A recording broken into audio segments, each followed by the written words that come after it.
యాక్చువల్గా నేను last year మన ఆంధ్రప్రదేశ్ తరఫున రిప్రజెంటేటివ్గా అక్కడ ఢిల్లీకి వెళ్ళానండి. అక్కడ మన 24వ స్థానం అట్టడుగు స్థానంలో ఉంది.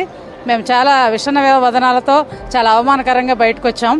పవన్ కళ్యాణ్ గారు పంచాయతీరాజ్ ముఖ్యమంత్రిగా ఆయన స్వీకారం తీసుకున్న తర్వాత మేమందరం అనుకున్నాం, చాలా కీలకమైన బాధ్యత తీసుకున్నారు సార్, మేము తప్పకుండా దీన్ని ముందుకు తీసుకువెళ్తారు అనుకున్నాం. కానీ ఇంత విజన్తో విత్ ఇన్ 9 months 24వ స్థానం నుంచి 2వ స్థానానికి పంచాయతీ వ్యవస్థను తీసుకురావడం, దానిలో కూలంకషంగా చాలా లోతుగా ఇప్పుడు పవన్ కళ్యాణ్ సార్ యొక్క విజన్ మళ్ళీ నెక్స్ట్ టార్గెట్ ఆయన నెంబర్ 1 స్థానం ఇన్ ఇండియా అని చెప్పారు.